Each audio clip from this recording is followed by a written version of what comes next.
This is the world we live in, where everyone seems to be in a constant rush. Hello, I'm Sarah, and I'm on a journey to uncover the hidden truths that our fast-paced society has buried beneath layers of busyness and distraction. And one of those truths pertains to the relentless hurry that has become our default mode of existence. As someone who's spent years caught in the whirlwind of deadlines, notifications, and never-ending to-do lists, I think I'm qualified to talk about this. So come with me into the eye of this storm, and let's explore why the world wants you to hurry up and what it's costing us. You know, when I first started noticing this frantic pace of life, the one thing that always puzzled me was how we've come to wear our busyness like a badge of honor. I mean, have you ever tried to schedule a simple coffee date with a friend? It's like trying to coordinate a space mission. Now imagine trying to find time for yourself, for stillness, for just being. Not a pretty picture, is it? So I'd like to talk about this culture of rush that we've all bought into. It's become our first and only mode of operation, standing between us and a life of meaning and presence. That's hotter than my anxiety levels during a typical workday. Trust me, that's saying something. How did we get here? Actually, this rush is like a collective delusion, convincing us that faster is always better. Today, I'm going to compare two approaches to life: the hurried existence that society pushes on us and the intentional, slower pace that our souls crave. Because, as it turns out, not all paths to success and fulfillment are paved with endless activity. It's like comparing a hamster wheel to a meandering forest path. They both involve movement, but they lead to very different destinations. Look at this. You might find that your day-to-day life resembles a never-ending sprint. Wake up, check emails, rush to work, meetings, more emails, rush home, try to have a life, sleep, repeat. But what if there was another way? What if slowing down wasn't a luxury, but a necessity? How? The rushed life uses external validation as fuel. That's a fancy way of saying we're addicted to the approval and admiration that comes from always being on, always producing, always achieving. Instead, a slower, more intentional life draws its energy from within. It's sustainable, which is great for our mental health and overall well-being. It doesn't burn us out, it builds us up. It's like the difference between a sprint and a marathon, except this marathon allows for rest, reflection, and genuine connection along the way. But why the difference? Well, it comes down to values and priorities. Our hurried society values output over input, quantity over quality, doing over being. They went with what they know sells, a culture of constant productivity and achievement. It's like choosing to live life at full throttle because that's what everyone else seems to be doing, even though it's exhausting and ultimately unfulfilling. While those who choose to slow down, always the rebels in this fast-paced world, want their lives to be meaningful and sustainable. And that means investing in moments of stillness, in deep connections, in pursuits that nourish the soul rather than just pad the resume.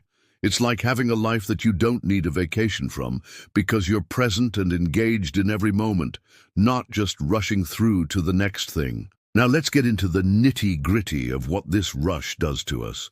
Don't worry, I'll keep the jargon to a minimum. I promise not to throw around words like chronic cortisol elevation more than absolutely necessary. Oh wait, I just did. Well, since it's out there, let's learn more. The constant rush we subject ourselves to triggers our body's stress response. It's like we're always in fight-or-flight mode, even when we're just sitting at our desks. This prolonged state of stress affects everything from our sleep quality to our digestion, our relationships to our ability to think clearly. It's as if we're wearing a very fancy, very stressful suit that we never take off. Each day requires more energy just to keep going, which is fine if you don't mind burning out every few months. Choosing to slow down, on the other hand, allows our nervous system to regulate.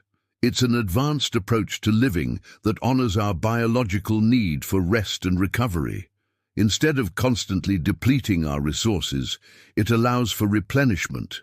So, It's more like we're wearing a comfortable, breathable outfit that supports our well-being. Think of it as the yoga pants of lifestyle choices. Flexible, supportive, and much more comfortable for the long haul. But how do these different approaches actually work in real life? When we're constantly rushing, we compress time, squeezing more and more into each moment until the moments lose their meaning. It's like when I try to cram too many clothes into my suitcase. Sure, I can fit more in, but everything comes out wrinkled and unwearable. Slowing down, by contrast, expands our experience of time.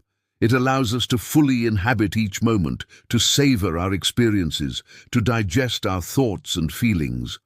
When I first started practicing this, I felt like I had discovered a secret superpower. I could suddenly taste my food again, hear the nuances in music, feel the warmth of sunlight on my skin. It wasn't that I had more time. I just became more present in the time I had. This difference in approaches reflects a broader shift in how we can choose to engage with life. How did it develop?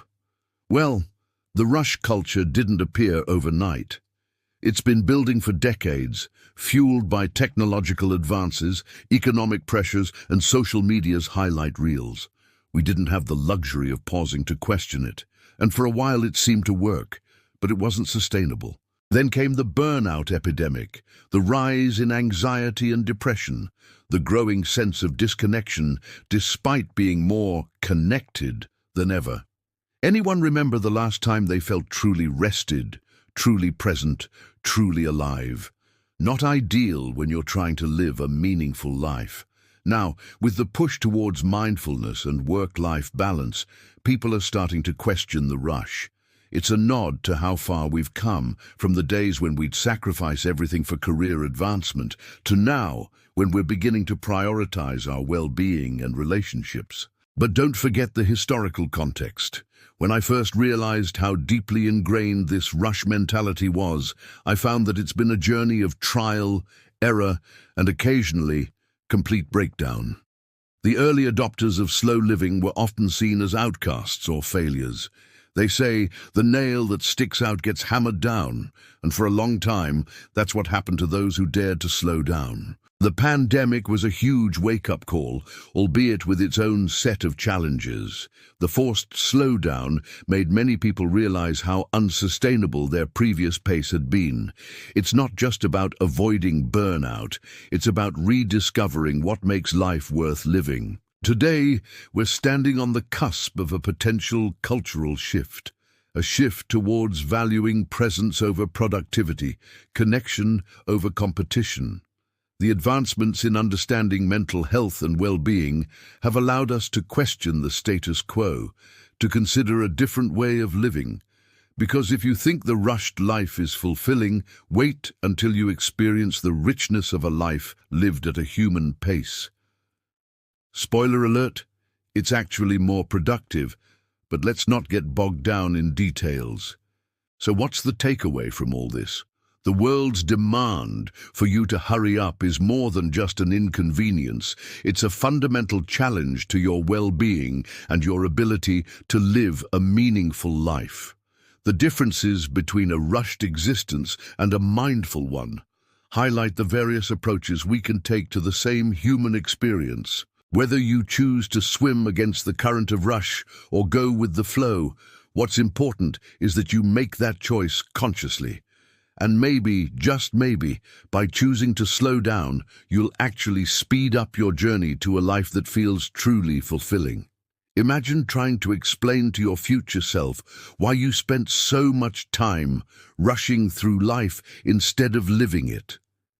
But I think after embracing a slower pace, I would be really excited to look back and say, look at the life I actually lived, not just survived. Well, that's it for this reflection.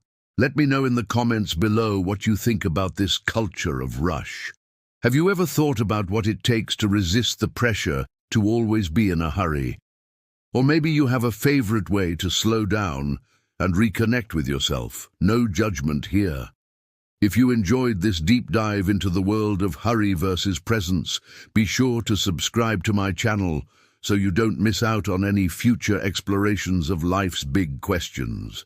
Big thanks to my patrons for literally making this video happen. If you'd like to support the channel, help me keep exploring the edges of what it means to live a good life. Until next time, remember to breathe, to pause, to be present. And remember, life isn't a race to be won, but a journey to be savored. Goodbye.